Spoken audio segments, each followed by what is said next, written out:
Tick-tock, Marilyn, tick-tock. You won't ever be able to forgive me. Save the tears. Just tell them. Say the words. Many years ago when I lived in the outback. Louder! I was a housekeeper for a family, and I grew close to a man called Tim. And I was young and vulnerable. Incorrect! The longer this takes, the longer it takes to get Mr. Stewart help. Start again. Tim was my boss, and he suggested that we spend time together. Wrong! Again! Just tell them! Tell them the truth! She's my daughter! Heather is my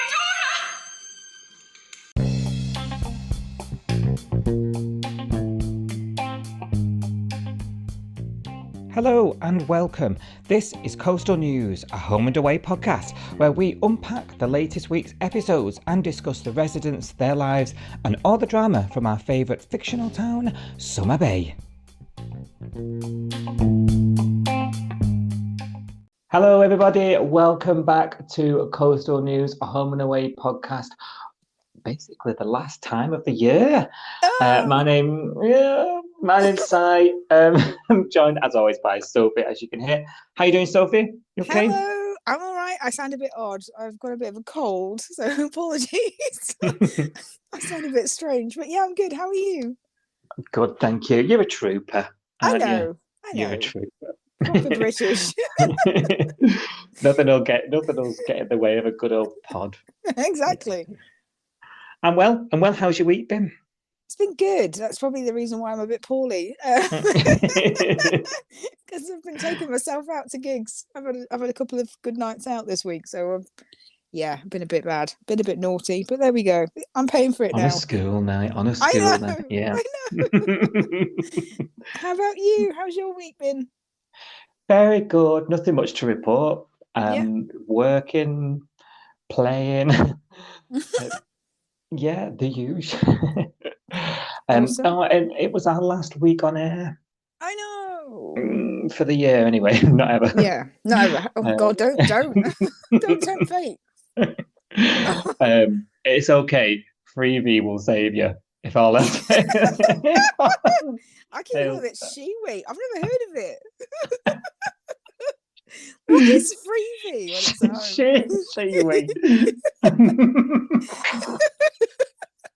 Sorry, I've already started. I'm not even drinking today. I'm not even on the beer. I've got a Rubicon. Oh dear. Last one on air. So for the year, and that means it's official. It's the season 2 finale of Coastal News, a home and away podcast. What a season. Yeah, it's been mad. Nuts, hasn't it? Yeah. We were just talking off air before we started. We've gone through it all this year, right? We've changed jobs. Yeah. COVID. Yeah. Now some weird cold. What else have we done? I feel like we've gone through so many life events this year. I know. Things have happened. Things have happened. I've aged.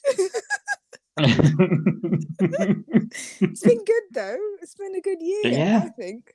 Yeah. Birthdays, marriages, all since January. Tell you. Gosh.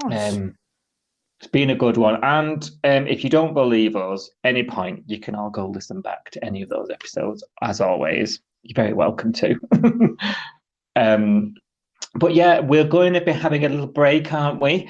The show's off air for 6 weeks. That means Coastal News will having a bit of a break. There's still a couple of bonus stuff for the paid subscribers to come out. So that will go out to you guys. And we had an extra episode for all the other day, didn't we? It was your sort of take on Raymar, This Is Your Life episode that aired last month in Australia. So go check that out. That's the episode before this as well. Everyone can access that.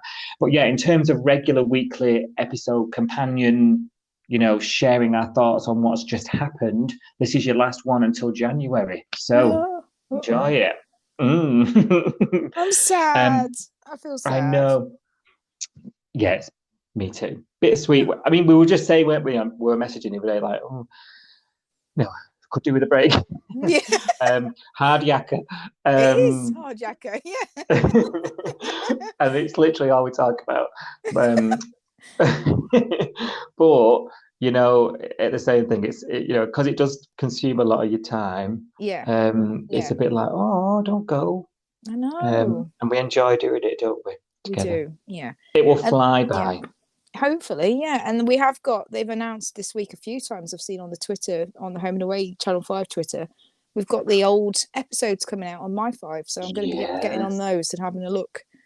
Yeah. So that'll be good. There's going to be an episode from every year. Yeah, for 6 weeks. It's good, isn't it? It's not on Channel 5 or it's not on Channel 5 or 5 Star though, because I think I've seen a few people tweet saying that they couldn't see it on the schedule. It's on the app, isn't it? On the My 5 app only, I think. Yeah. I don't know if that means it will be on your Sky. It could be, yeah. It's definitely not on Freeview. Yeah. I'll have a look when I get home. I'm stuck with the app for now. Yeah, me too. Yeah. Let us know, someone out there with a Skybox on Monday. Can you watch it? Can you download it? Let us know if you can on the Twitter, because it will help. Everyone seems to ask us questions. I know. We try and answer them, but we don't always have the answers, do we? That's the problem. Are you real? We are home and away to some people, I think, sometimes. I wish. Yeah, so it's not completely home as free Christmas this year. We are being treated. Yeah. We are. Yeah. And I think they've announced, haven't they, what the first week's episodes are going to be. Yes. That's out there. I'm going to be honest. I'm going to give the pilot a swerve on Monday. I've seen it so many times. I've seen it recently on what's it on? What am I on? Amazon? Sheway. Yeah, Sheway. Yeah, I've seen it recently on there. But I think the second episode is Bobby's wedding, so I might watch that one. Yeah, I think I'll pick up from Tuesday. Just the pilot's just been done to death, hasn't it? Yeah. I've seen it recently, but yeah. Yeah, and it's a long one. Go check it out. And I'm assuming we'll tweet along to it, won't we? I'm sure we will. Yeah. Because there's going to be some corkers in there. I think I said to someone in the week as well that the unpopular opinion, but I prefer Home and Away after 2000s when it gets a bit dangerous. So when we get to those apps, it's going to be all over it. Right, do you want your headlines for the last week of 2022? I do and I don't, but I do. Yeah. Oh, before we do, we'll say, once we've gone through the episode recap and shared our thoughts, we're going to do a very brief, if Sophie's voice holds out, a very brief sort of recap of the year, sharing our thoughts on the year as a whole. Okay. And Sophie and I will tell you what we thought about season 35, is it? 34 of Home and Away? Because we're into 35th birthday now. Yeah. So stick around for that later in the show. Right, your headlines. Ready? Mm-hmm. It's champagne all round as word spreads of Tane and Felicity's engagement. Bree's husband arrives in town, but is soon exposed as a jealous wrong'un. Heather returns with grand ideas to reconcile everything with Marilyn and her friends, but not everything as it seems, of course, as she forces a confession out of Maz. And Dean and Ziggy receive news about their pregnancy once they finally make it to the scan.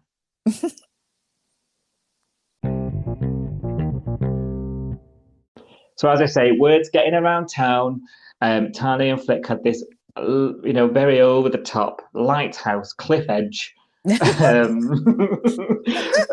not knife edge proposal last week, and we sort of left the show where Felicity accepted, didn't she? But was sort of sideline, crap, what have I done? I feel pressured, and she's in panic mode, isn't she? Halfway down the hill, Eden's on the deck, having had an argument with Flick previously. She's twisted her ankle, and that's where we're up to. So everyone's managed to finally get down the hill, and they've gone to Salt to celebrate. And news is getting about around. So Mac's got the champers going, clocks that Felicity isn't too happy. Can see right through it, can't she? Not initially, but she does clock it, and she thinks something's not right here. So takes her to that stock cupboard for a girls' chat. Love a girls' chat in the stock cupboard, and tries to calm her down and things. What are you making of this? So I was thinking, is it just a bit of melodrama? Is it just Felicity's not used to commitment? She's footloose, fancy free type personality. Is she just shocked? Because Mac definitely sort of thought it was just shock. Let it wear down. He's a good man, Yeah. See it for what it is. I don't know, to be honest, because I remember when they first got together, I remember them having a very brief conversation months ago, and she said something about how she wasn't into marriage and kids and all of that sort of stuff. And I think they kind of had that initial conversation when they first got together, just checking they're both on the same page, really. So I remember that. So that was in the back of my head the whole time when he was proposing and everything. I was thinking, she doesn't want this. She's told him ages ago she doesn't want marriage and kids. And then the reason why Mac kind of dragged her into the store cupboard was because everyone was saying, oh, you got to have kids, you got to have loads of kids. And that's when she started to freak out, isn't it? When they started to mention marriage and kids and all that sort of, I think it became reality for her. But I did like the fact that Mac noticed and pulled her into the store cupboard and tried to talk some sense into it. But I don't think she really realised what was actually happening. I don't know. Maybe that's me. No, I tend to agree, actually. I thought Mac thought it was more trivial than it is. And she probably just thought, Flick's freaking out. Let's take her to one side. Let's get it out of the system. Let's be a good friend. And because you're right, the conversation was, buckle up. You're shocked. It's all going to be all right. And she does take it on board, doesn't she? Because later, when Tane sort of says to her outside, oh, what was that chat all about? You're in there a long time. Because there's these looks, and they're like, well, Matt's sort of coming out going, no problem. Whilst getting water for her. That was good, actually. I thought she was really good in this scene, I thought. A really good friend. Yeah, I agree. And she's just sort of like going, smiling, like, oh, shit. And then going back in. Don't worry, I'm working on it. But and Flick sort of says, oh, it was nothing, and he sort of says this sloppy thing like, I can't wait to spend the rest of my life with you. And she's not, so she's taken Mac's advice on board, whether it's the right thing or not, as you say, because the problems might run a little bit deeper than she's just shocked, I think they do. I think they need to have that conversation. I think Flick and Tane need to have that conversation about what marriage looks like for each of them, because I've got a feeling that marriage is probably looking differently for Tane as it does for Flick. I don't know. Yeah. And there's another red flag for Tane here, because she verbatim repeats it, what Mac says to her. People stay married for years, engaged for years. There's no rush. We'll do the details later. And Tane is looking like he's missing that again. That non-committal language. And while we mentioned Eden stuck on the hill, she sort of reconciled with Flick, as she had to help her. She did congratulate him in the end. I wonder if Eden will see it if they're so close. I wonder if in the coming episodes, I wonder if she'll see something's not quite right. Yeah, maybe when they he starts to sort of push her to plan the wedding, maybe that's when we'll notice more. Because if she's planning to stay engaged for a long time, if he starts trying to plan the wedding, that's when the wheels are going to come off, isn't it? And she's going to have to talk to him and say, I'm not ready to rush into this, because she kept saying something like, oh, I've got time to get my head around this.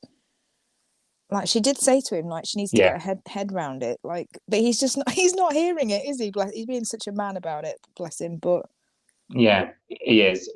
And I sort of can't blame him. I feel sorry for him as well in this, because I feel like he's a nice geezer, isn't he?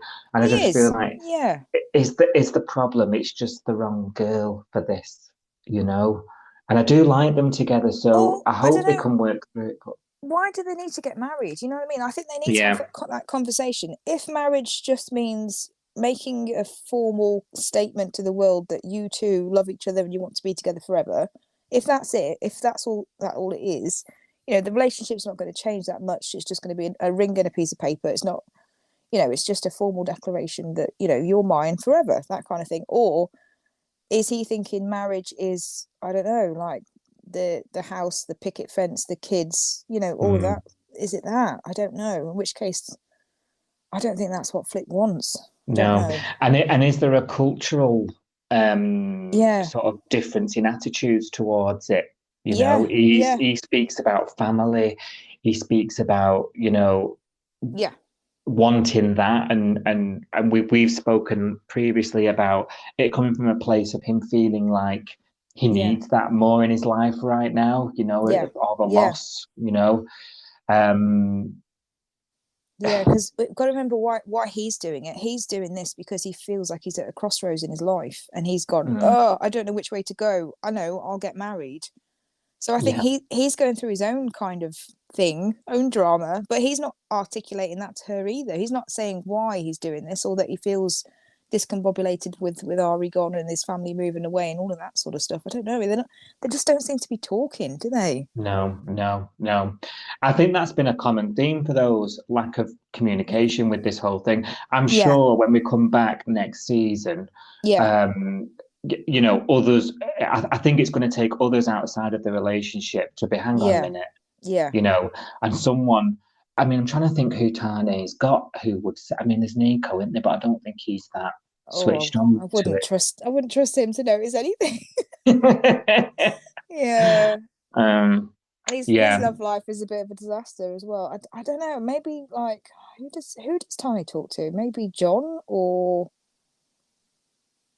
Justin would be good. Justin would be a good sounding board for him, but I don't know how close they actually are. Are they? That's what I mean. I'm trying to think. This is making me think now. Who has Tane got now in the wider bay, like as like a bro? Dean. You know, Dean. Yeah, there is Dean, I suppose, isn't there? Because there's a connection there through Ari. Might be one to watch that. Might be one to watch. Well, else, you know, sort of in the peripheral of this story, we've got Eden, as I say, has finally sort of reconciled with Flick, and she's gone to hospital because she'd done this, you know, stranded on the hill thing. And she's avoiding getting discharged, isn't she? Because she doesn't want to face Remy. You know, they've had it out, haven't they, over her and her feelings towards Cash. And you know, and eventually she's begging Bree, give me a bed, let me stay here. I can't just keep you in here, you know, and give you a hospital bed because you don't want to go home and face the music. It's a bit totally ridiculous, isn't it? Face the music. Love it. Yeah, it is a bit ridiculous. So when she finally gets home, Remy's talking to her, you know, you've got feelings for him, yada, yada, yada. And she says, look, and I loved this scene because it was her being so vulnerable. She was like, he doesn't feel the same. I'm protecting myself. Because Remy's coming from this place of, you know, she thinks she's not being honest with her feelings, with herself. You know, but actually she's gone into preservation mode, right? Yes. You know, this is how I'm going to stop myself getting in any deeper. And I thought that was a lovely moment, and he's making me invest more in her. One of my favourites of the band anyway, but I actually really like her. I like her and I like Remy. I like their relationship. I do enjoy watching them. You know, I'm not a hater of the band at all. I'm actually enjoying that storyline even.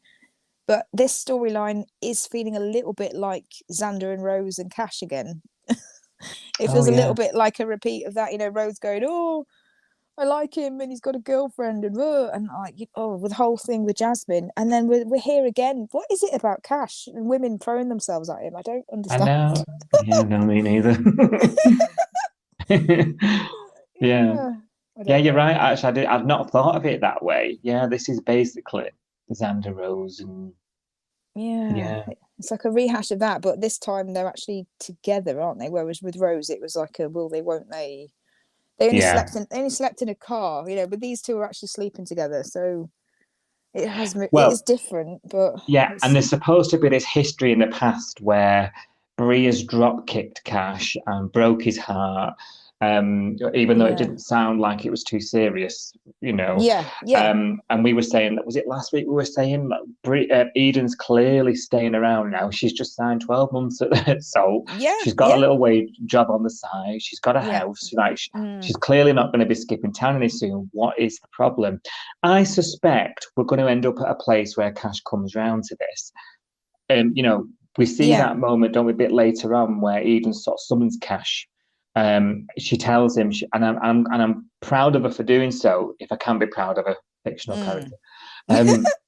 She admits to him, to his face, look, I'm going to be honest with you, I've got feelings for you, you know. And he handles it quite well, to be fair to him. You know, I appreciate your honesty, but, and she's like, I know, we said it, that was the red line, you know, it's my fault.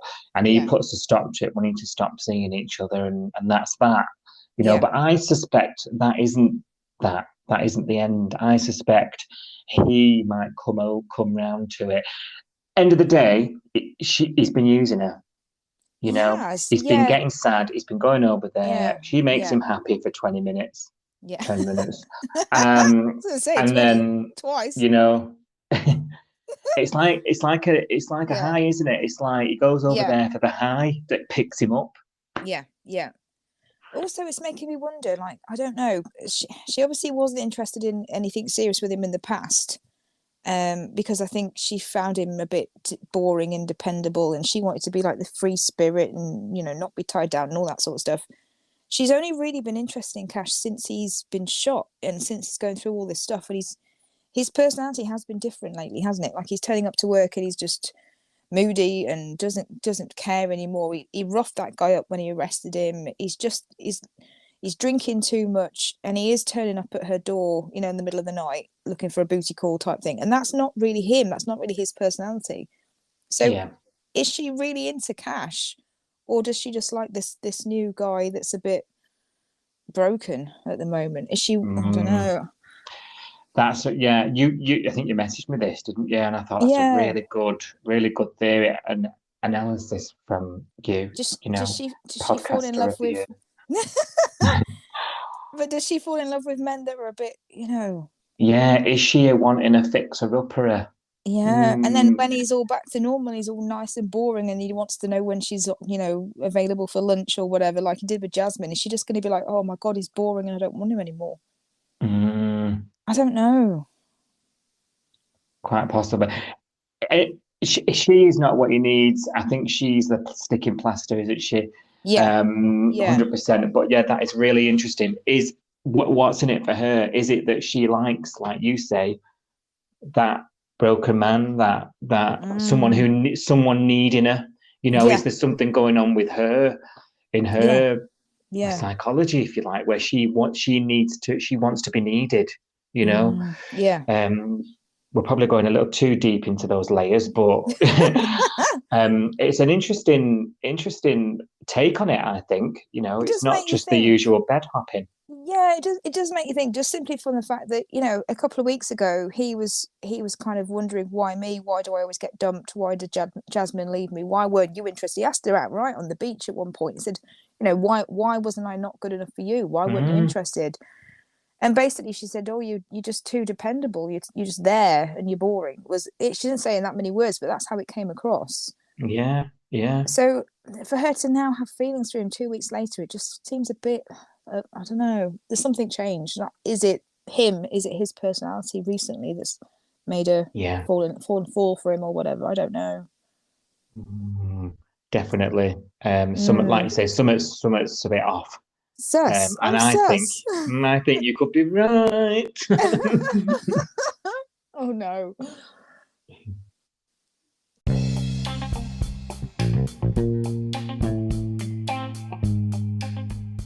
Did you know that you can play Coastal News, a home and away podcast, right from your Amazon Alexa? Just say, Alexa, play Coastal News now. And of course, you can still catch your latest episodes on all other podcast apps, including Spotify, Apple Podcasts, Google, Castbox, Audible, Player FM, and much more. Just search Coastal News, a home and away podcast right now, wherever you get your podcasts from. Well, elsewhere in the Bay, Bree is having a lovely breakfast with Remy. Looked lovely, didn't it? Lovely morning. Did. Yeah. Soon interrupted, husband Jacob rocks up. Mm-hmm. Is it Jacob? I had to rewind a few times to get what she said his name was at first. Was it mine? Was that just me, or was the pronunciation a bit off? I think she does say it a bit strange. It sounded like Jacob or something. Yeah, Jacob. but I need to make sure that's right for the pod. He's not looking impressed as he sees her sat there with Remy, and I'm thinking, oh my God, you don't know the half of it, mate. Yeah. And then, it soon puts an end to brunch with Remy, doesn't it? And Remy's a bit taken aback, feels the hostility right off. And then outside, he's having a go at her right off the bat. Jealous as they come, right? Yeah. He's not happy. I mean, they're in this long distance relationship. He's obviously insecure. There's no trust, yada, yada, yada. Yeah. And then whilst this conversation's happening, he's having a go at her, and she's like, calm down, I'm happy to see you. What's wrong? Classic, domestic, what's the word? Well, at this point, it wasn't violent, but it was domestic abuse, right? Yeah. Classic putting her down, right there. It was from the off, you knew where this was going, didn't you? As soon as you met him. Obvious from the minute he sort of showed his face, I was like, oh, he's a wrong one. Yeah. And Xander happens to walk by. Oh, says hello. Classic. Are you on first terms with all men in town? Oh dear. It could have been anyone, couldn't it? But it had to be another young man, Yeah. Strapping, tattooed. Yeah. Yeah. It couldn't have been John or Irene or someone. It had to be like Xander. I work with him. Yeah, right, mate. Okay. And you know his name. So, and then we skip to back at Dodgy Motel, which is where they're staying, clearly. All dodgy things happen at Dodgy Motel. Yeah. He's not happy. It's just jealous behaviours continuing. He's having a go at her. He's reading her phone. I'm just thinking, this is complete and utter controlling. Right. No wonder she's took a job miles away from him. Oh my God. Right. And helps explain to us why she's so friendly around town, because she's crying out for that stable, loving warmth of another human, if this is what's been going on in a marriage. Right. Yeah. Remy's sending a text and he's reading it, and he's quite, he's just a patient. Well, why have you got his number? Well, keeps calling him the boyfriend, doesn't he? Like, your boyfriend's just text your boyfriend. Like that language is so inflammatory and so it's so jealous. Yeah. It sets the tone, doesn't it, for the conversation? Does. I think he's picking up that she's got a bit of a thing for him. Yeah. Because obviously, do you remember the other week there was that sort of, let's open up a bottle of wine, Yes. Yeah. She's not acted upon the feelings, but I think there is some there, and I think he might be picking up on it right from the off. I mean, and he's probably looked, he's in a band, he's a musician, he's a good looking bloke. He's probably felt threatened right off the off. She's having to say, look at me, tell me nothing's going on, that typical damsel type, that women have, quite often have to do in these situations. And you just think, you don't need to explain it. You've done nothing wrong, No, I know. And then there's this weird thing where he then decides he's going out for a walk around town without her. And she makes the massive mistake. And I've stopped myself saying that, because is it a mistake to ring a friend? There's nothing wrong with it, is there? But, she rings Remy and says, we need to, just give me a minute. We need to not, you've rubbed him up the wrong way. Let's just, not contact each other. It's wrong. But obviously, unbeknownst to her, he's run into Remy outside in town, and Remy's put his right big foot in it, hasn't he? And basically let loose that she's rang him and told him. Yeah. So he knew something was going to come from that, didn't he? The minute he was like, because he was all like, "Oh, hey, Remy, sorry about that. I'll just get a bit jealous when it comes to Brie. You can understand that, mate. Yeah, it's really fake. That really fake, friendly. Oh, it doesn't make my skin crawl. And then Remy, bless him, he just, he kind of said too much, really, didn't he? He just said, "Oh, don't worry, she's already explained." And he was like, immediately his face dropped, didn't it? He was like, when was this? When did she explain to you? And then Remy went, "What, have we got a problem here?" And he just walked off, didn't he? Didn't even answer the question. So. And Remy spends the next sort of day playing pool with Xander, worrying about it because alarm bells have rung for him. Remy can see it happening already. Yeah. For me, my journey with Remy has been a slow one. Yeah. This, to me, is showcasing him in the best light possible. I love him. Yeah, and you know what? This has helped me get on board with Sophie, because this week he's gone from not wanting to bed everything that walks past him. That's all calmed down, hasn't it? You know what I mean? That whole bravado thing we've spoken about a few times. That's all calmed down, at which I think you should have been offended at months ago. I'll be offended for you, don't worry. Just don't find. I am offended by some people like that, but I think the way that he comes across, I think it is bravado. I don't think he's really that bad a person. And now he is catching feels for Brie, so he's not a monster. He's just he's can't. I love that that's gone though. You know, and now he's showing. No, but now he's showing genuine concern for her, you know, rather than, oh, that's another one I can't get in. You know, that's another one resisting my my charms. Yeah. Yeah. Jacob sees Red after this, doesn't it? And sort of goes back to the motel and basically batters her. I know. Which we don't see. Some very interesting editing there. Yeah. I must say. The daytime, so you texted me, didn't you? And you were like, it cut away because you were watching it on the app. I've watched it on Freeview, and you texted me and said, did they cut that out? You know, on the app, because it just went to some waves. And I said, no, it did that for me as well. But actually, I don't think it was edited out. I think it was edited that way so that we didn't see. I don't know. I could be wrong, but I just don't see Home and Away being the kind of soap that would show domestic violence against a lady, you know, a woman. I think they would show it against a man. I just think that, I don't know, maybe I'm wrong, especially going out at like lunchtime.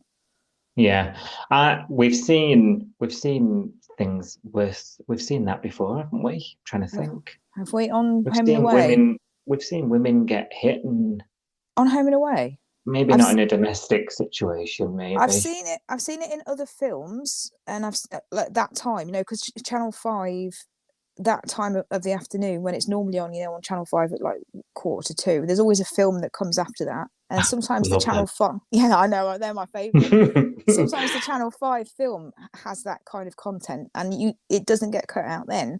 And I've seen it in other soaps that we've got in the UK as well. But I don't think I've seen it in Home and Away before, and I think that is a Home and Away thing. I don't think it's Channel 5. I was just suspicious because we have had things cut out in the UK broadcast before. We have, yeah. So I was suspicious, and it was just really clearly it was filmed. Yes. And the way we just cut to, you know, waves was like, what?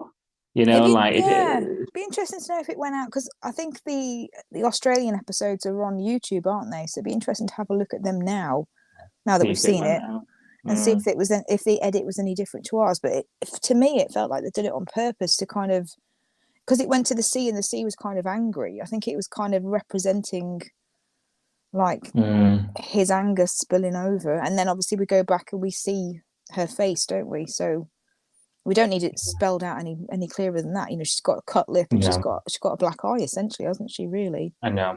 I mean, I'm getting really nervous because she's gone to work with it.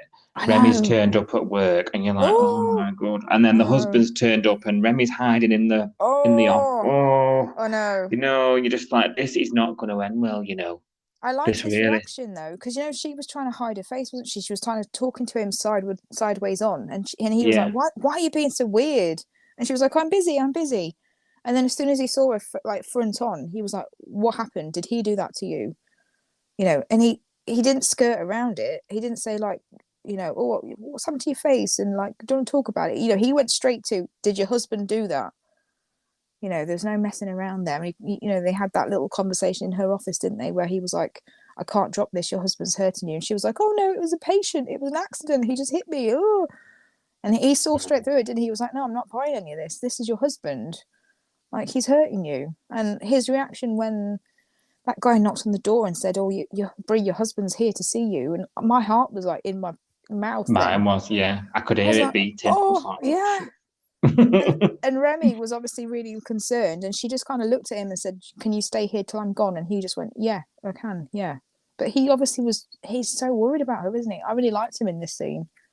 Just really liked Remy in this scene, and he started to remind me a bit of Hugh Jackman. I didn't see it before, but then I was watching it and I was thinking, oh, he's got a bit of a Hugh Jackman about him at the moment, a bit shorter, I think. Maybe, I don't know. Yeah, there was just something a little bit Wolverine-y about him in this scene where he was like really you've got the feels as well. You've got the feels as well. I'm totally falling for Remy now. I'm coming round. Eden and Remy are definitely my favourites of the band. Yeah. In fact, I've not even made any notes about Theo and Kirby for weeks. I know. Sorry. Yeah, let's do some admin. Oh yeah, let's make a music video. Yeah. All they do is sing. It's like, it's not even like hot couple stuff, is it? They're not even doing hot couple stuff. They're just singing. I'm not into it. No, same. So, and I like that these are way more into the rest of the community. You know, I love Eden's rapport with John. Yes. And Remy's now got this story with Brie, and they're splintering into their own storylines, and we don't see them in the band, do we? You know, and I think because they never turn up to rehearse. I know they're too busy with all this drama, but like that, I think that's why I'm preferring them. And I think from Kirby's perspective, we'll leave Theo aside because he's been around a while. But Kirby, I think her relationship with Theo has prevented her character from having that with the rest of the town. And that is actually a detriment to her character development at this moment in time. You're right, because I'm also really enjoying the Remy scenes with Dean and Mac as well. You know, there's been a couple of scenes this week where Mac was asking about Jacob, wasn't he, and saying to Remy, who was that guy? He was intense. And he was like, oh yeah, you don't know the half of it. And then Dean was just like, well, yeah, he's not your biggest fan. And you know, they were, because they've still got a clash going on, haven't they? And I really like that Dean versus Remy thing. I think it's really funny. But you're right, Kirby doesn't have Kirby only talks to Theo and Justin, doesn't she, really? That relationship's keeping her locked in that circle. It's preventing her from getting involved in other stuff. Maybe that's deliberate, maybe it'll come, but true.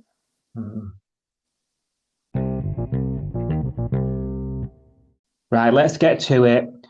Maz has rang in sick. Irene's rushed off her feet. Heather's disappearance, remember last week, her mysterious disappearance. It sent Marilyn in a spin. And then Justin has sort of let slip, hasn't he, to Leah about Leah and Maz arguing to Irene and Rue. He's just thinking, you've known 5 minutes. That would be me, actually. At least he didn't blurt out all the Heather stuff. He just literally said, oh yeah, well, you know, Leah's a bit, you know, sore because Marilyn had to go at her. And they're like, what? And he's like, yeah, I don't know anything. I said too much. I gotta go now. I'm gonna go get some pizza or whatever. Oh, bless him. Oh, so funny. Which obviously then everyone's like, yeah, he knows something. Yeah. Even Alf's there, isn't he? He's interrupted. We need to play and sort this out. And then the best they can come up with is yet another intervention. I know. But this time without Leah. So they had like the pre-meeting without Leah. Wouldn't you have gone to Leah? If it was me, like if I was Rue and Alf, I'd have gone to Leah first and said, what's this about you and Marilyn have an argument? You know what I mean? And try and get it out of her first. But they didn't. They had like John, Irene, Alf and Rue, didn't they, around the table, having like that pre-intervention. And then they invited Marilyn and Leah. And then obviously because they got them both at the table, they couldn't talk to Leah. Leah's only saying, oh yeah, nothing happened, it was a misunderstanding. She doesn't want to say it in front of Marilyn, does she? So no, of course not. it just dragged it on again. It was like, oh, come on. Yeah. I was infuriated at this because I was thinking, you lot, we've said it before, but you lot know better. You know this. I did chuckle though when before they got to that bit and Alfred come in during the conversation. What are you talking about? Oh, the weather. Oh, just shoot the breeze down. He's like, yeah, right. Yesterday. You can't kid a kidder. Come on. It's those scenes that I must admit I do like those with these lot. Marilyn is drafted to the diner, so she is finally out of bed. And she's like, this is she wants it named as an intervention, doesn't she? Al's not buying it though. You can see on his face he's sus. We already know that Irene's not really buying it either, but she's staying out of it. She said that a few times now over the last few weeks. John ran away. Well, Maz did. She got that blooming text and legged it.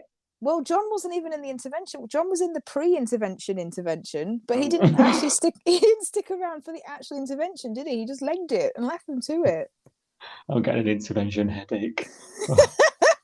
Who was where? He legged it off, and then Marilyn and Leah turned up. So then it was only Marilyn, Leah, Irene, Rue, and Mr. Stewart. Then John had legged it by this point. So that was disappointing as well. That John ran away. The thing with John is he has been probably, apart from Leah, one of the best ones on her side. To be fair, so I'm not really going to berate him for it. Yeah. But Maz gets this text during this telling off, basically, from Heather. Heather's back. She wants to meet her.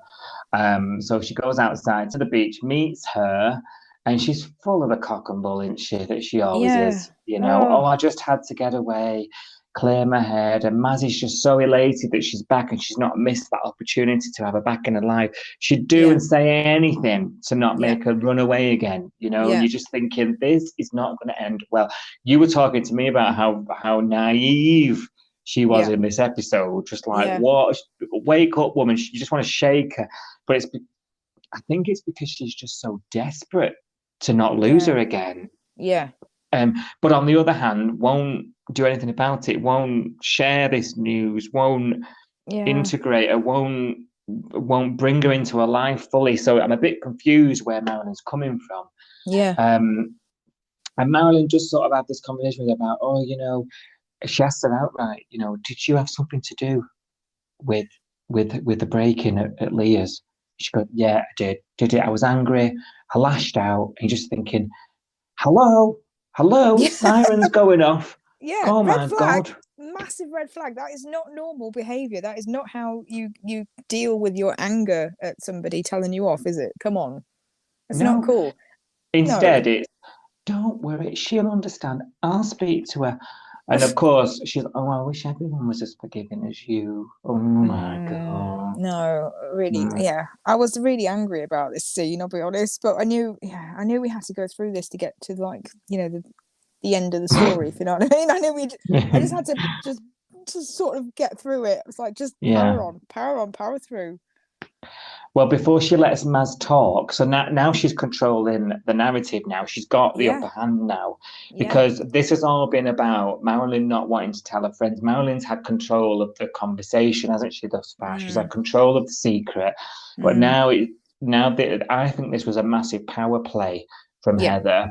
Because now Heather's like, she's gone, I'm going to go and tell Leah. She'll understand. No, you won't. Let me think about it. I'll tell you what.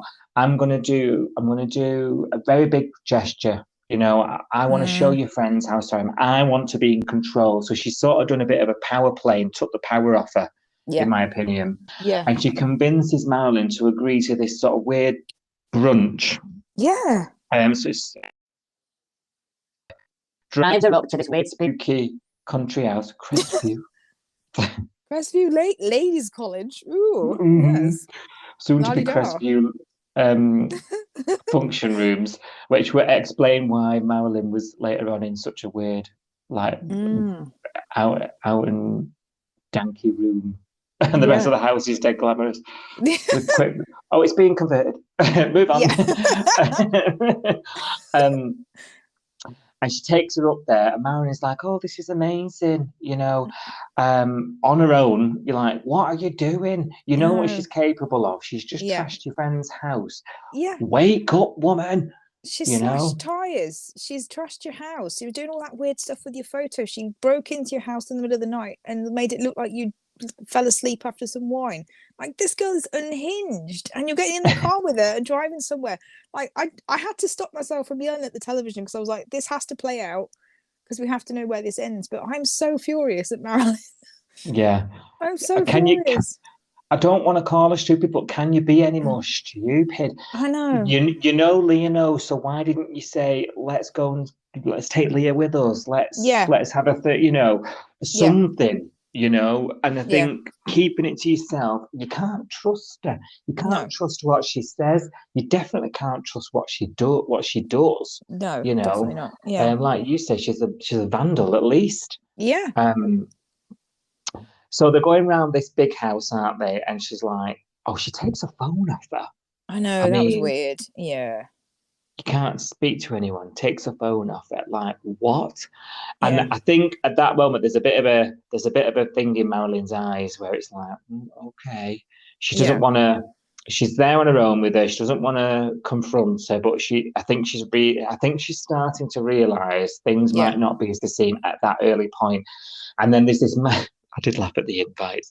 These mass invites are sent out. So they're all falling out. No one's talking to Marilyn, but they receive an invite and off they go. Come to Crestview for a brunch. Because Leah's a bit suspicious, isn't she? She's saying to Justin, like, what's this about? Showing him on the... Like, thank God she's shown to somebody where they're going. But It's like, look at this invite. Marilyn's invited me. And Justin's like, do you want to go? And she's like, oh, I don't know. And Justin's trying to persuade her to go. It's like, look, you'll feel better if you go. Go and make up with her, you know, and then put all this behind you and move on and blah, blah, blah. Because they're thinking Heather's off the scene still, aren't they, at this point? And that... Yeah. Because Justin and Leah are the only ones that know about Heather and know that Heather's Marilyn's daughter, but they don't think that she's around anymore. They just think that this is Marilyn trying to get back to normal and make amends and that kind of thing. So he's like, look, just go, just, you know, hear her out, make up with her, you'll feel better afterwards and all this sort of stuff. So Leah did have a wobble, but Justin, it's all your fault. Persuaded her. That scene, I was like, how many of us in relationships have had that exact conversation? I know, that's true. Like, yeah, you come in with me. Oh no, sorry, no, you go. You're coming with me. I'm not on the invite. Thank God. Very relatable scene, I think, to many of us. It was. Yeah. And you know, she's laid the table gorgeously. Oh, my friend Rue would love this. Your friend shit about you. She cares about that person she's never met before. Yeah. Honestly, I've spent the whole week shouting at the telly. I just thought, Marilyn, what you doing, woman? I think Marilyn's going to struggle after this. You know, she's very susceptible. You know, she's had quite dramatic things, scary things happen to her in the past. Yeah. She's the mental health, and you know, the trauma of things. I think she's gonna, you know, we don't know what's in store yet, but I think she's really going to struggle with this afterwards because, you know, I just think this is just, of all people, and she's gonna look at herself and think, you silly girl, you know, how can you be so silly? You brought this into everybody's lives. Yada yada yada. Yeah, I think she's going to blame herself, isn't she? Because she's going to blame herself for falling for this again after Heather's been such a nutcase, and then also getting all her friends involved and not explaining it to them, and all the lies she told to cover everything up. You know, she's made everything worse. Yeah, she's never going to forget. And you know, we talk about the shame of the secret. She'll feel ashamed that she caused so much. Yeah, on everybody, especially with Mr. Stewart, because like, he's like a dad to her, isn't he, basically? Yeah, absolutely. Well, Heather, they're at the dining table. She's like, oh, this is all great. Can I have my phone back? No. Oh, someone's here. Look out the window. So distracts. I can't believe she did that. Oh, I don't see anybody, darling. I'll just go and have a look out the window. Turn my back to you. No, thank you. Oh, God. And there it was, candlestick over the head, knocked her out. Was it the candlestick? Looked like it. It was the candlestick, yeah. It was very Cluedo, wasn't it? It was hilarious. And then the rope later to tie her up. Oh, God. Yeah, and there wasn't a scratch on her. No blood, no scar. Knocked her out in one, though, makeup, didn't it? Makeup perfect. Oh, yeah, she looks amazing. Marilyn never, not looks amazing. So I don't know how she does it. Yes, no, it was a bit dramatic, but I quite liked it in a way, because it was, I think someone tweeted like it's the campest thing they've ever seen. It's like it is overly camp and overly dramatic, but I did enjoy it, even though I was screaming. Yeah, we lap it up. Yeah, we lap it up. Yeah, of course we do.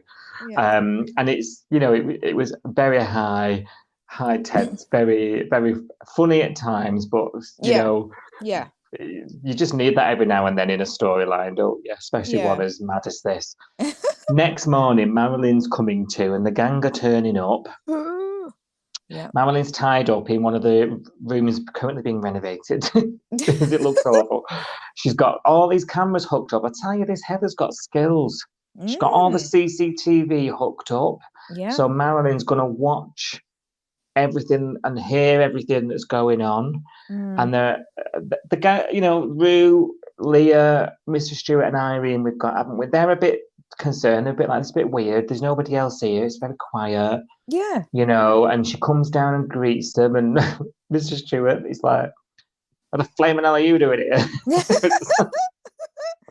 Where was John as well? I know we heard later on in the episode that John didn't get the invite and his nose was out of joint about that. But why didn't she include John? I don't understand that.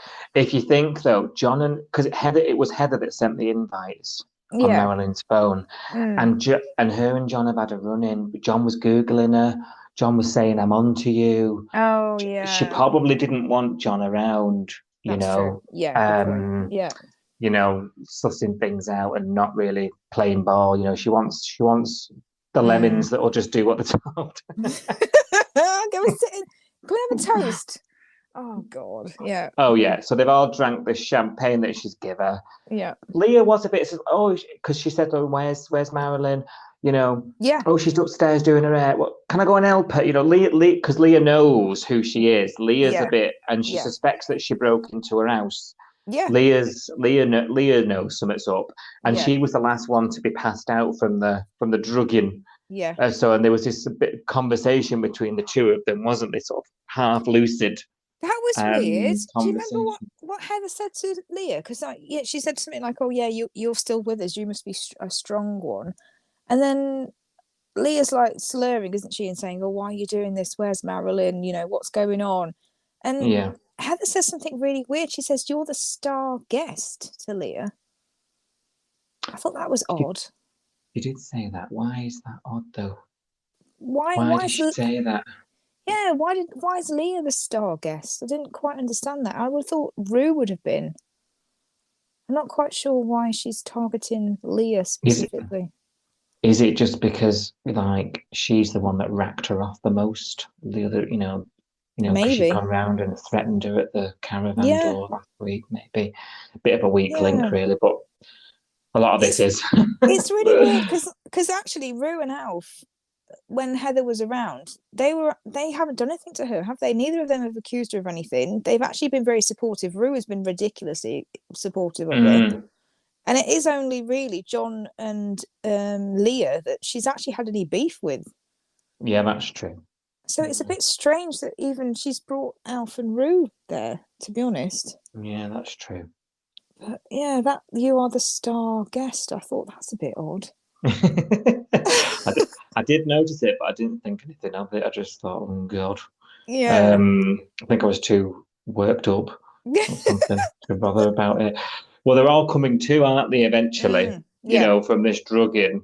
Al's looking crook as Rookwood, isn't he? Oh, this did make me laugh then, because I'm sorry, I did laugh at Rue said something to Irene like, "I can't wake my dad up," and Irene just goes, "Alf, wake up." and then magically he's awake. I was like, Ray, you didn't really try. If that's all it took. It just needed Irene's voice to wake him up. Oh, that's so funny. Sorry, carry on. Well, I was getting my notepad out on going to put another tally on Mr. Stewart's heart attacks. I thought we're going to have to cross another tally off on his heart attack list. I thought he's not looking good. He's had a funny reaction to the drugs, as you would. Yeah. And this is now, the others are learning now who she is. Yeah. Well, that she's got other intentions at this point. Yeah. You know, Rue's shocked. I'm like, yeah, Rue, what have you got to say for yourself now, Rue? You know? She still hasn't redeemed herself, Rue, has she? I was really disappointed. I think there's more to come though, isn't there? I hope so, because she didn't say anything like, Heather, what the hell are you doing? It was you, and you did all this, and my friends were right about you. She never said any of that stuff. She was kind of like, oh, what's going on? Oh, that's weird. I was like, come on, Rue. It was you who slashed the tires. Yeah, exactly. Yeah. Well, there's a bit here now where a very sort of climatic scene. She being Heather parades Marilyn to the table. Like, oh God, you okay? Tell them the truth. Tell them who I am. Tell them who you are, who you really are. They don't know you. Tell them. She's trying to get it out, and she's just tell them. She's screaming at her. Yeah. You know. She's slamming the table, isn't she? And Leah's jumping out of her skin every time she's slapping the table and saying, "Wrong, start again. We're going to be here until you get this right." And, you know, look at Mr. Stewart. He's getting sicker by the minute. Sooner you tell him your precious Mrs. Stewart can get to hospital. I did like it when she was having a bit of like a smarmy chat with them before this. Yeah. And Irene's like, whatever you've done, it is affecting Alf, Heather. You know, please don't. Oh, you could be a detective. I love that line. Such a powerful performance. You've said it before. The actress has been superb. She has been. I've loved hating her, and she's such a snarky cow in this episode, but I've loved it. Yeah, absolutely. So it then comes out the wrong way. Marilyn just screams out, "She's my daughter." Yeah. You know, and it all comes out the wrong way and scene. So that's our sort of cliffhanger, isn't it? I know. The world finding out. I wasn't ready for that. I wanted more. I wanted at least another episode to explain it. I can't believe that's the cliffhanger we've got. And yet Australia they're still playing out in Australia, so they've got the end of this storyline and what happens next. So I'm trying to avoid all the spoilers for it, but I've already seen a couple. I know. It's that time of year now, isn't it, where everything's happening now, and we sort of fall a few extra weeks behind. And then we end up sort of January on something that happened in Oz in September. It's that weird point of the year where we end up falling a bit further down, but we've now got to wait to find out. I mean, there was a trailer, was it, that looked like there's more hard dramas to come when we kick off in Jan, but definitely. It's all coming to a head. I'm a bit nervous about sort of where we go from here. You know, we've had this before. We've mentioned, you know, about Irene's son, you know, that she had through abuse, and that storyline a few years back, and how he ended up the whole time. Were you? Yeah, because he's sort of dispensable. So or became so quite easily, and then sort of like has then been erased again. I'm just thinking, is this a shock value to have this sort of pantomime episode, you know, and then is it going to fall that way? I really hope not. You know, I'm not saying I think Heather should be around for a while. I think she should serve time. Whether that be in a hospital or what, I don't know. She needs some help. She can't just integrate into the Bay now after all this. I mean, this is pretty serious, you know. But you're right. And the whole time I was thinking about that episode, those episodes with Mick when he came back with Irene, and I kept looking at Irene and thinking, is she going to go through some kind of trauma now, because this is bringing back memories, because this is very a similar storyline to what she went through, with him, close isn't to the it? bone, isn't it? Yeah. It is. Yeah. You've a good point there. We'll have to keep an eye on her. You said you said to me, messaging me, you sort of saw it happening. Yeah, when she was sort of when she you? came back to came back awake again after the drugging, like she just didn't look right. She was looking out the side of her eye, and she wasn't being the normal Irene. And actually, you said a couple of weeks ago that you were already worried about Irene because she'd started to sort of withdraw from the group a bit, hadn't she? And started to seem a bit lonely, you know, talking about her rattling around her house on her own when Cash had moved out and Jasmine's gone and everything else. And we were already thinking Irene was on a bit of a plateau and she wasn't in that many scenes, was she, recently? And now, is this all going to bring back all that trauma with Mick again? I don't know.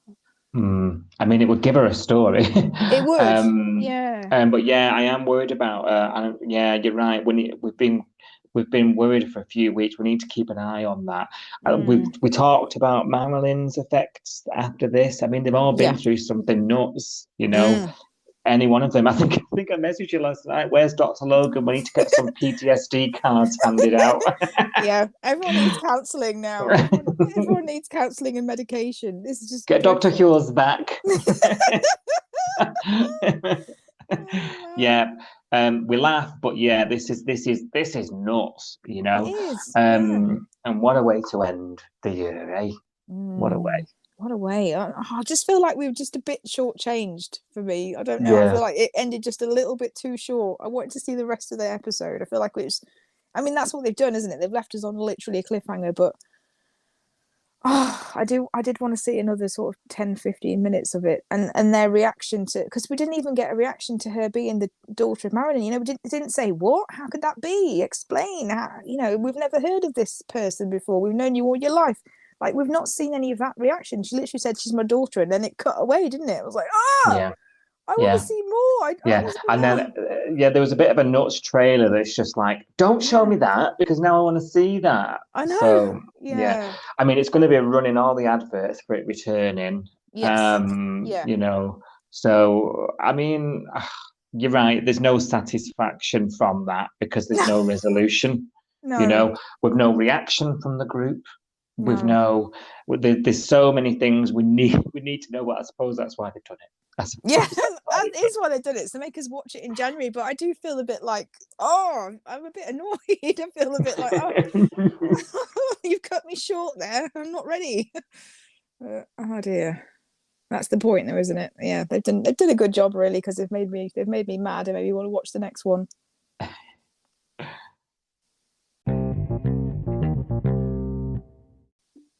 Ziggy, while all this was going on, was there cancelling her 12-week ultrasound without telling Dean. Forgot about Ziggy. Yeah, I know. So we'll have to briefly talk about it. She didn't tell Dean. She cancelled the ultrasound. He finds out by ringing the hospital. I'm thinking Dean's having to put up with quite a bit here now and I'm all along and I'm thinking this is someone who's not really being true to her feelings, and Dean's and he's being a gent about it, but I'm a bit like feeling a bit awkward watching it. So he sits her down, doesn't he? And you know, she basically says, I cancelled it because I was scared. I've been reading things on Google. Dr. Google has been telling me, you know, that you know, something could be wrong with the 12 weeks when you find out if there's something wrong. I'm not buying it. I'm not buying a word of it. I don't know about you. No, I'm still screaming at the television about this because she just doesn't want this baby and nobody's noticed. I know. Yeah. I know. I think I was a bit more convinced later on after they actually went for the scan. But at this point, I was thinking, this is a load of rubbish. Yeah. You know, because surely if something's wrong, you'd need to know. Okay. I didn't think you really had much of a choice with your scans. You know, like you need to go and get them done, right? Yeah. And I think for me, the 12 weeks was the sort of deadline she put on him. Yes. To say, don't tell anyone until we've had the 12-week scan. So I think that was her delaying having to out herself as pregnant, you know? She didn't want to, did she? Yeah, she didn't want to tell anybody. No, it's so obvious. Nope. So he's really supportive, talks her down, says, you know, you know, if there's something wrong, we can face it together. All the good supportive things a partner would do. And they agreed to get another appointment. And I did like he said, you know, you need to speak to me. I don't just want to be there for the good bits. I want it all. And I just thought, yeah. That any expecting mother would love to hear that from the father. Blimey it. You know, many don't, you know. I know. Yeah, it's true. She doesn't know how lucky she is. I'm like impressed and not impressed with Dean at the same time at the moment, because he's saying all the right things, but he isn't actually listening to her at all, is he? Because if he was, I'd be concerned if, you know, my partner was crying so much, calling it a mistake, saying that her life was over. You know, I'd be concerned about all of that. And he's not hearing any of that. He's just hearing, oh, hormones, whatever, blah. She's pregnant. Be a bit worried, wouldn't you? Yeah. I'd be a bit worried that, I was forcing this baby on someone that obviously didn't want it. But especially when he had to convince her by telling her that he wanted it. Do you know what I mean? That would be in the back of your mind, like, you know, there's a possibility she's doing this for me, like we've been saying. You know what I mean? That would be in the back of your mind, wouldn't it? It would be mine, but it's not in Dean's. No. Knucklehead. He gets the scan eventually, don't they? They go for it. Now, this is the bit where I'm starting to think Ziggy could change here now, because it's only after she's seen it, the relief that it's healthy, you know, and she starts to warm up to it then. You know, she starts doing the things I'd expect her to do, you know, feeling for it kicking, you know. I thought she genuinely seemed elated. That, you know, when she heard the heartbeat and she saw it on the monitor and everything. Yeah. And she's further along. Yes, magic growing baby. Must have to fit her into some episode at some point next year, so they have to speed it up. I was a bit worried. I thought, my first feeling was, oh God, does that put her into that shed with Remy? Is that like a bit of a plot twist? I don't know. I can't remember when that was. That can't have been that. She must have been pregnant when she was in the shed, surely. That can't have been like 18 weeks ago. 18. Well, it would have been longer than that, because doesn't it take you 2 weeks to get pregnant? I don't know about the science, but I don't think don't ask me. I don't know whether the 18 weeks is the day that you conceive or the day that you have your last, you know, period or something. I don't know. I can't remember how it works now. So I think she might have already been pregnant when she was in the shed. That's a relief, because I thought I can't be doing with that drama. I thought maybe that's why they've done it. Maybe that's why they've done it, to rule out the fact to distance that. Yeah. Because in soaps, that's normally happens. If the conceived date changes, that normally causes the right drama, doesn't it? Yeah. I was worried. I'm glad. I'm glad it's not going down that route there. But I was a bit like, ooh, I don't think that was 18 weeks ago. I think that was a lot sooner than that. I could be wrong. 18 weeks would be 4 months, wasn't it? Yeah, that wasn't 4 months ago. No, it was like a couple of months ago. So I think she was already preggo when she was in the shed. So yeah. She looks like she's coming around to it. John's got wind, and now John's having his own celebratory brunch. If she can do it, so can I. And he's paying. He's paying again. Oh my God. His credit card at Salt, they must think he's been robbed, because it's just going off all the time now, isn't it? Oh, come on. I bet he's loaded. It's joke. John, what, the lifeguard? What does he do? Yeah, he doesn't spend anything. That's true. So, you know, I bet his mattresses are dead high up. Sleeping on it all. Oh, I'm not putting it in one of those black bags like the money where I can see it. Yeah. Yes, John's offered to celebrate. So the celebrations are afoot. Everyone's finding out. Where do we go from here? Is it going to be... I think for me, I'm seeing early signs of Ziggy warming to it. Yeah. And I think she'll enjoy it in the end. I hope so, because I don't really want to deal with any more drama with like we said, Dean and Ziggy. They need to get back on the the happy path again. It's very annoying when they fall out, and I don't know. Yeah, we're not on board with it. No, I need to get. They were really good when before they split up. and he went off with Amber and she went off with Tane. You know, they were really good at that point. They were a really strong couple. And it's gone a bit flat since then because they got back together and they didn't really do anything. And now there's that risk again that we talked about, that they could just be arguing all the time and they could be falling out, and she could be throwing this back in his face every 5 minutes. Oh, well, I'm having this baby for you and all that stuff. I don't want to see any of that. Yeah, not got time for that, have we? No. So they need to just get on with it now, accept it, and raise this baby if that's what they're doing. If that's what they've decided to do. We are Si and Sophie. This is Coastal News, a home and away podcast, your weekly episode companion podcast for your favourite Aussie soap.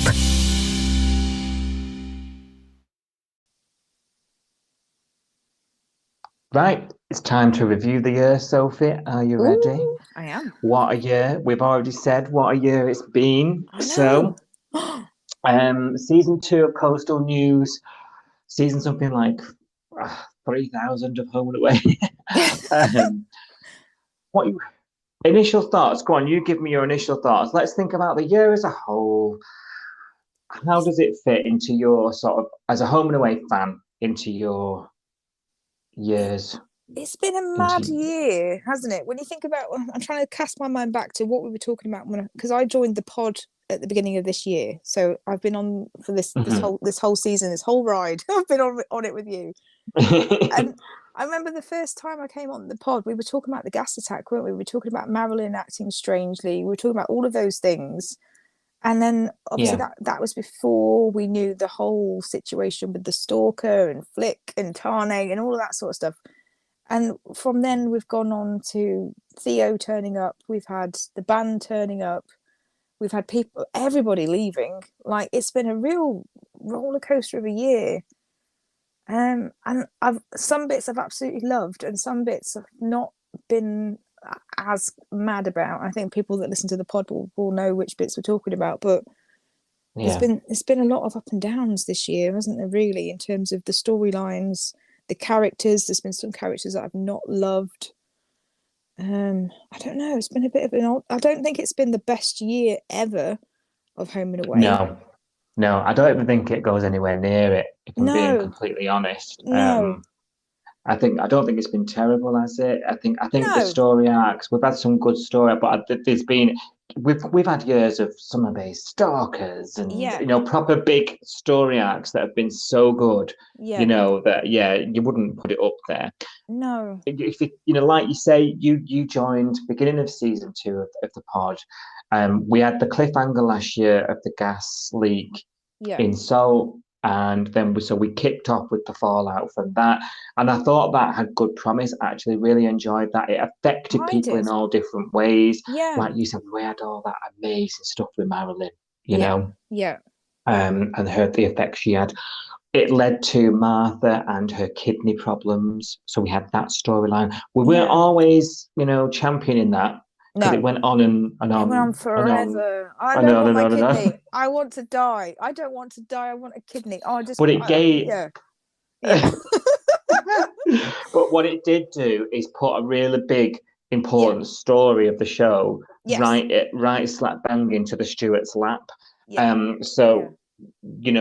was from an enjoyable perspective that point great for me, know. And then obviously it led to Mac and her money troubles because the restaurant started to suffer, which then resulted in that amazing poker night extravaganza that went on, which resulted in attacks on Tane and all that stuff. And while all this was going on, you're right, we had some characters that we weren't really hot on. We had Mia and Chloe, the dramas with Chloe's dad. I couldn't stand him. Matthew with his awful shoes. I just couldn't bear that guy. I'm just so glad when he died. Just bye. Quick to the head. Oh, those episodes were funny. You were like, I hate him. I absolutely couldn't stand him. He was the worst. God, I've forgotten about him though, because he was such a fleeting, disposable character. I wish I could forget. However, I've got a lot of things to thank him for. The first thing the departure of Chloe. Yes, that's true. Yeah, thanks for that. Thank you, Matthew. Thank you. And to a degree, Mia, although she left because of Ari's death, that was a massive moment. It was of the year. In fact, our listeners' top moment, they voted for it in our recent award show. You know, best moment of the year, and I probably agree with them. That does stand out. And then that gave us all this amazing Mari stuff. I mean, highlight of the podcast was Stick Thing episode. That was March. Can you believe that? That was March. That seems like ages ago. Also yesterday. Yeah, it's really strange. This year has been an odd one. It's flown, hasn't it? And I think this has just been such a blast. These have all just rolled into one, I think. Yeah. And I think something happened. We hit about summertime. All this great stuff we've just mentioned, we hit about summertime. We had this mass exodus of characters, Ryder, Bella, all these. Yeah. Yeah. Oh, he's on a cruise, bless him. It's not even docked yet to send a text to his granddad. Rude. You know, that Ryder's exit was a particular hard one for me, one of my favourites, this. Bella had been around for a while, real big character, been on a massive journey over the years. She was on the show. You know, we had the returning of Karen briefly. Yeah, that's true. Yeah, that was a highlight, actually. But we hit this moment of Jasmine left. I mean, come on. I thought she was a lifetimer. That was dreadful. I wasn't shocked that she left because we knew ages ago. We knew before she was leaving. We knew that she was leaving. We knew why. We knew all the, it'd been in the news, hadn't it, all over the place. Yeah. I just didn't enjoy the way that she left, and I'm really annoyed because we knew she was going. They had ages to write this storyline, and then it was just rewrite it, and then they just went, "Oh, she's gone, but she's not coming back." That's it. Oh, it was a bit of a damp squid. Do you know what? If it was a naff character, you wouldn't have cared. Yeah. But it's because we'd invested a lot in her, and she was a great character, to be fair. Yeah, I think a lot of people liked her as well. I don't think she was I think a lot of people haven't enjoyed Chloe, and a lot of people were glad when she left, like the character, not the actress, obviously, not dissing the actress, but the character of Chloe. A lot of people didn't get really on board with her. So if they'd done a similar storyline with her, where one day she was in it, next day she wasn't, I don't think anyone would have batted an eyelid. But because Jasmine is so popular, and living with Irene, living with a really ledge, like a really important character, and being in those scenes with Irene all the time, like everybody loved her. And then they just went, "Oh yeah, she's going away for a few weeks. Oh, she's not coming back," and that's it. And no, we didn't see anything, because at least with Bella, when she left, we got that video call, didn't we, with Nico? And he sort of said to her, "Don't come back," and all that sort of stuff. And I didn't really like the content of that phone call, but at least we got to see it. But with Jasmine, it was all off screen. We heard about this. Cash had sent somebody over because he's worried about her because she disappeared the day that she was meant to come home. She didn't come home, so they sent a cop around, didn't they, to check on her? And then it's like, "Oh, tell him I'm fine and I'm not coming back." Like, passed on through this. It's just so weird. It's just not like her at all. It stunk of them being blindsided by it. But like you say, there was no imagination in how it was then executed. And I think, do you remember all the hoo-ha of when Sam Frost got the part and joined the show? And it was because she wasn't a trained actress. She came from a reality show in Australia.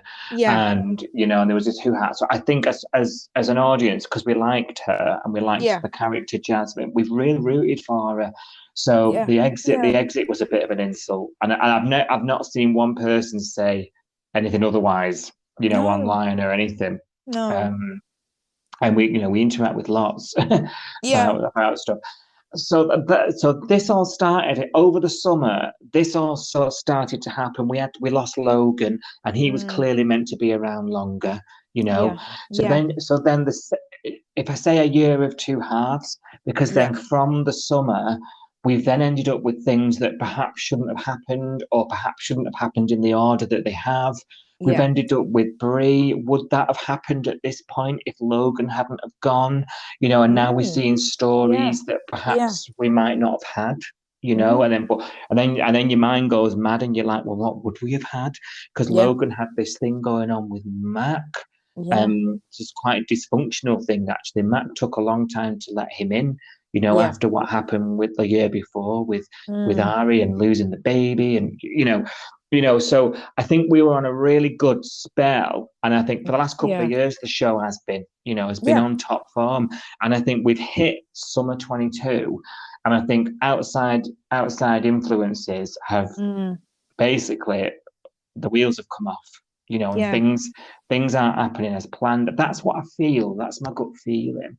Yeah, I'd agree with you, actually. Yeah, I think you're right. Something happened. We don't fully know what it was. Like, we know that the vaccine mandate happened, didn't we? So we know that everybody that needed to work on the show had to be, you know, vaccinated and all of that sort of stuff. So we know that there was issues with cast members not agreeing with that, and fair enough. But was the decision to write that character out of the show? I mean, all the time they bring in a different person to play a character, don't they? So they didn't have to lose Jasmine. They didn't have to lose Logan. They could have brought new people in, but would we have been happy with that? I don't know. Would that have been any better, or would that have been worse? Yeah, if they'd have swapped the actor. Yeah. Were we invested in them because of the actor and the actress, or I don't know. Would it have been tough, innit? Yeah, it's tough. Yeah. But I just, like you, I feel like some of these storylines, they kind of felt like they were going somewhere, and then it was like, nope, that's done. And it was like, I was watching that. It's been a bit like that, and I'm sure it's an impossible situation. And I'll never, you know, seriously, you know, dog the writing team. They've got an impossible task. I know we can complain sometimes. I don't like the way that was written. I don't like that. That's because we're passionate about the show, and you know, and you invest in the characters, and you'd like to see them a certain way, and when that doesn't happen, and that's part of being a soap opera, right? Everyone's got an opinion, you know. And that's it. And just recently I watched Ethan, that plays Tane. He was being interviewed on Instagram, like on a live on Instagram recently by somebody, I can't remember who it was now, and they were talking about the amount of scenes that they have to film, and they said there's like 16 scenes a day being filmed. So that could be eight in the studio and 8, you know, on the beach or wherever. So when something has to be rewritten, it's got to be rewritten really quickly, because they're filming that many scenes and filming that many episodes in a week. They're shooting 5 or 6 days a week doing this. So when they have got to write an episode or rewrite an episode, they've got to rewrite that quickly. But then they've also got the cast member to learn it quickly and then actually do the scene and on you go. So, you know, with some of this stuff where we're saying, like, they thought Jasmine was being written out temporarily, didn't they? And they thought that she was going to come back, and that was going to be the whole story arc. Like, she would come back and then, you know, it would pick up from where she left. But in the meantime, the actress has decided to leave. So how quickly between her leaving and them having to, you know, play out those scenes did they have to rewrite that storyline and get the actors to learn the lines and everything else? It's like, that could have been a week's turnaround. We don't know, do we? I know. And they shoot out a sequence. So what knock-on does that have to other stuff that's already in the can? The mind boggles even thinking about how you would handle it, you know? So hats off to all the team that work on writing, production, you know, in front of the camera. You know, hats off to you. You know, it must be hard going, but we're obviously going to have, as fans, as viewers, our opinions on, and because we know from about July we've not had things as they should have been with certain characters. Because we know that we're then not happy with what we're getting as a result. You know. Another big thing to mention that happened over the summer is the arrival of Lyric, which you know, which has definitely divided opinion. I think, obviously, as UK, we run sort of 5 or so weeks behind Oz most of the year. And I think we just saw this flood of get rid, what the hell? You know, those of us that are online looking at this stuff. And I think we then had this lead up to Lyric arriving of, oh my God.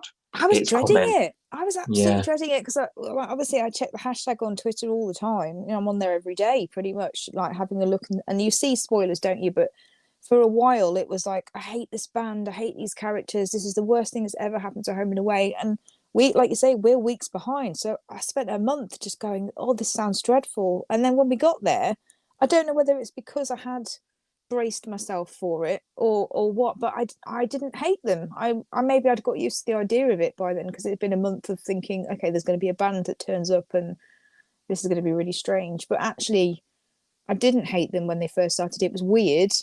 And I've actually grown to really like Remy and Eden, as we've already talked about. So I don't know, maybe it helped that we saw some of that spoiler so we could get our heads around it before it actually happened. Yeah.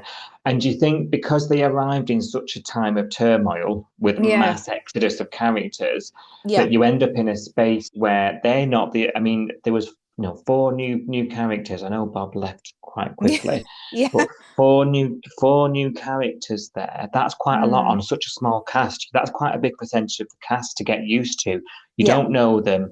And with Home and Away, I've never really got on board with new characters right away. And that's not a new thing for me. I don't know what it is.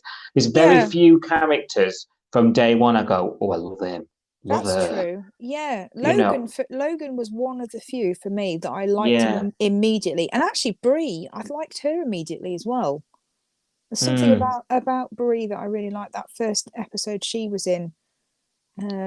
But yeah, you're right. Not many though, is there? Normally you're a bit like, what a tool. And then they go on this redemption, or they go on this whatever. Let's think about earlier this year. We absolutely hated Theo, didn't we, when he first turned up? Oh God, yeah. Oh God, U-turn of the season. Yeah, absolutely. And now we love him. But we were slating him, weren't we, for weeks? We were like, oh, bloody Theo and his bloody videos. We were really anti-Theo, but now, he's come good and we really like him. So, yeah. Yeah, you're right. It is a roller coaster sometimes. It is.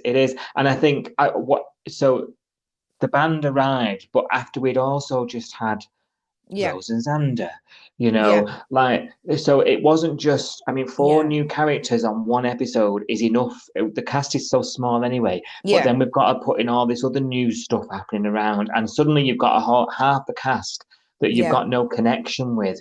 So I think that has impacted sort of your enjoyment of the show a little bit, because then you're like having to almost start afresh. It's like starting a new show.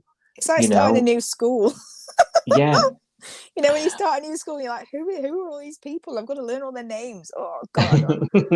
I had all my old friends. I was comfortable. And now I've got to learn all these new people. I think you're right, because the Rose and Xander thing, it wouldn't have been so bad if Jasmine had come back, would it? Because then there would have been a reason why they were still in the Bay, and we would be getting to know them, and, they're Jasmine's family and everything else. But because she'd also left around that time, they were feeling really out of like a fish out of water, weren't they? Like there was such a limbo with us, because we were like, why are they still here? Like there's no reason for them to be in the Bay. And then this other group of people turned up, and we were like, well, who are these people? So it was like, probably half a dozen, like you say, people to get used to, and that's a lot. Didn't have roots, didn't have connections to the Bay anymore. Yeah. And when you think there's probably another 3 or 4 characters that haven't really got a storyline at that point. So so suddenly you've got a show that you feel a bit disconnected with. I've seen time and time again since the summer, people saying, oh, this isn't the same, what's going on with the show, and I feel like you're judging too quickly, you're snapping that judgment too quickly. You've got to let these characters bed in. And I've said it to myself a few times. How many times have you really not connected with a character at the beginning, and then you've ended up as things have gone on and developed, you've ended up on board, and you've just got to stay. And it's true, it's starting to happen. But I think because it was all happening in one foul swoop, it was a bit like, oh God, what has happened? It was hard for a while. I feel like things are settling down now, because we're now leading up to the big sort of Marilyn's had another big story. What a year Marilyn's had. I'm expecting her just to be doing coffees next year. Blimey, she needs some time off. She started off the year with nuts stuff. She's ending the year with nuts stuff. So that we've now got Dean and Ziggy going on to what their next step with, pregnancy. I mean, that's very new. We've had the Cash is going on something. Tane's going on something as well. He's finally starting to decide what he wants of his life after all the shitstorm of 2022 that he's had. Yeah. I feel like we're setting some good foundations for next year now. Yeah. We've now got this. I don't know how far we're going to go into it. This Bree domestic abuse storyline, very important storyline. So that'll be interesting to see how that unfolds and how that's handled. So I think there's a few things heading into next year now where I think we've steadied the ship a bit now. Yeah, we've had to get through these months, haven't we? What do you think? Yeah, I think so. I'm hoping that there's going to be a bit more of stability next year in terms of fleshing out some of the characters that we've got arrived this year. Maybe not so many newbies. I think the cast is still quite small. I think quite a lot of people left this year and we haven't actually replaced all of them yet. But I do think there's some people that we see all the time that haven't had a decent storyline for a while. John needs one, really. Irene needs one. Rue, she's had storylines, but I don't think they've been that interesting lately, have they? Really, like, oh, I don't know what to do with my life now. I've given my kidney away. Oh, I'm going to be a teacher. It's not been earth-shattering stuff, has it? Really? So no. I'd like them to flesh out some of the newbies a bit more, give them a bit more, storylines, but also give some of the older characters that have been here a while a bit more meat to. Yeah. Thinking it's the 35th anniversary year next year. Yeah. And also we'll probably reach 8,000 episodes. I love an episode number. Yeah. Yeah. I'm thinking we've got an opportunity here to have something really big next year. Yeah. I think we need it. Yeah. I think I want something big arc that lasts the whole year. It affects everybody. Yeah. I love it when I don't necessarily want like a whodunit, but I do love something along those lines where it's like nobody knows, we don't know, the characters don't know, and it's a big guessing game, and it goes on and on and on. That's why there's things like the Summer-Based Stalkers of old were so successful. Yes. Because it was like it was the mystery type storyline, and the Charlotte King murder, and something like that. Because they filmed loads of different endings on that. No one knew what was going to happen. Yeah, I feel like we've got a chance to be really sort of juicy with it next year, and I'm sure it's all already planned. And I hope it's going to be good. I will love it anyway. But yeah, we'll watch it anyway. We'll just be talking about it on the pod, but. Yeah, I think you're right. I think we need something big. And if they do introduce more characters next year, I think, learn your lesson and maybe not have them all turn up on the same day, because it did feel a bit like you say. It was just too much. Yeah. It was a little too much. And you find yourself watching a program with people you don't know, don't care about, and then you start to switch off, don't you? It's just a bit too much. Yeah, definitely a year or two arms, I'd say. Yeah, it has. Yeah. And was that you confirming you're coming back next year? if I'm allowed to, yeah. I'll have to ask you. You're the boss now. Hardly. 60%. No. Can you tell I'm over it? Yeah, I can tell you're taking it really well. Oh, funny. What you like? Yeah. It's been an absolute gorgeous podcast. I mean, you and I can't really believe how much this has took off. Season 1, as I say, was me on my own, trying a few things out, got you on board, and then it's just gone from strength to strength since then. I came on for a week, didn't I? You were like, do you want to come on for like an episode? And I was like, yeah, okay. And then I was like really nervous and thinking, oh God, what have I got myself into? And I've got a horrible voice and blah, blah, blah. And then, it's just snowballed, didn't it, really? You were like, do you want to come back next week? I was like, yeah, all right. And then it turned into, I'll just turn up every week and take over. Sorry, I've had a lot to win. Blast. I've had such a good laugh. It's been so good. And I've really enjoyed getting to know you.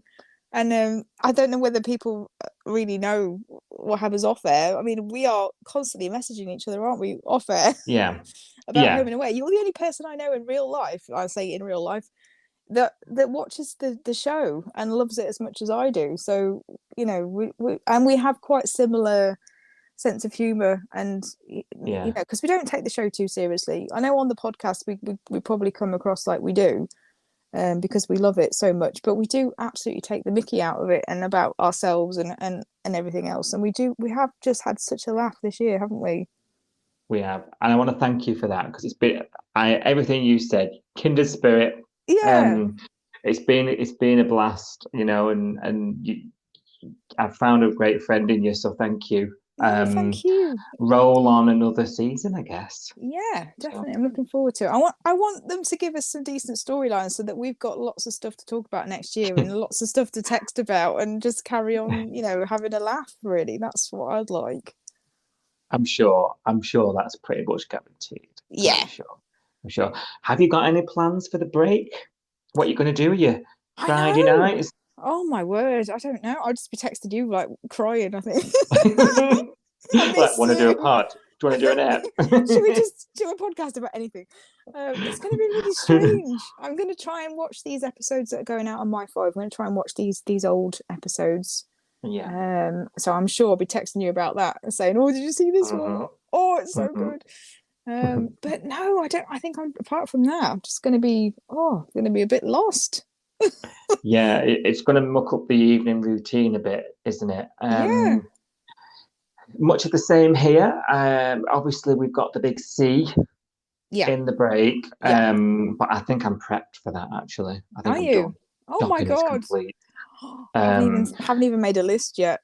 Yeah, I think I'm done. I like the run up for me. I like to, oh my God, you know, go to the markets and mulled wine and big bratty. So there's that, and you know, it's just a busy time of year, is it? I always find these breaks soon go. Yeah. So before we know it, we'll be back with season 3, and we are coming back, aren't we? Yeah, we're coming back. Yes. They haven't announced the dates that the show airs. I think 6 weeks takes us to the 2nd of Jan, by my reckoning. They did say, because they said that the the old episodes that are going out on My 5, they're going out until January the 17th, apparently. So I was like, is that an indication of when the show's coming back or not? I'm not sure. I know. Which is, I'm just checking my January the 17th is a Tuesday, actually. So maybe that, I don't know. That doesn't sound right. No, that can't be right. What's 6 weeks from Monday?